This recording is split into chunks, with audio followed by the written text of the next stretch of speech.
హరీష్ రావు, నువ్వు ఇంత రాజకీయ పరిజ్ఞానం ఉన్నోని కదా, రాష్ట్రం నుంచి గల్లీ నుంచి మొదలుకుంటే, కాంగ్రెస్ పార్టీ గల్లీ నుంచి మొదలుకుంటే ఢిల్లీ రాజకీయం దాకా స్వాతంత్రం తీసుకొచ్చిన తర్వాత రాహుల్ గాంధీ ఫ్యామిలీ, బీజేపీ పుట్టిన తర్వాత, అంతకుముందు ఆర్ఎస్ఎస్ పుట్టింది, బీజేపీ పుట్టక ముందు ఆర్ఎస్ఎస్ పుట్టింది.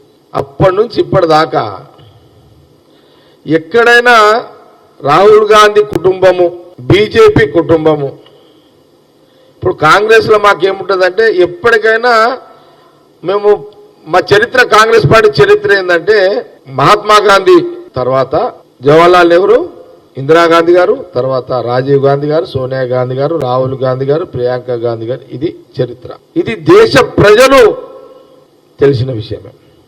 కానీ బీజేపీకి అట్లుందా అవకాశం? ఒక్క లీడరు, ఒకటే లీడర్ అనే అవకాశం ఉందా? లేదు కదా. బీజేపీ పార్టీ పుట్టక ముందు ఆర్ఎస్ఎస్ ఉన్నది.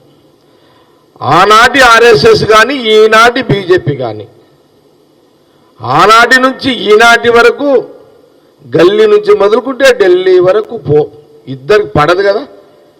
అటు ఆర్ఎస్ఎస్ బీజేపీ, ఇటు కాంగ్రెస్. కాంగ్రెస్ అంటే రాహుల్ గాంధీ గారి కుటుంబం, కాంగ్రెస్ పార్టీ. వీళ్ళిద్దరికీ ఎప్పుడైనా రాజకీయ సంబంధాలు కుదిరే అవకాశం ఉంటుందా హరీష్ రావు? ఈ పరిజ్ఞానం కూడా లేదా నీకు? ఇంకా మామ మేనమామ పొగడ్తల కోసమే ఇంకా ఎదురు చూపులా అనేది. BJP, RSS, BJP, Congress party, Rahul Gandhi Congress party భద్ర శత్రువు. ఎందుకంటే వాళ్ళ మతతత్వము,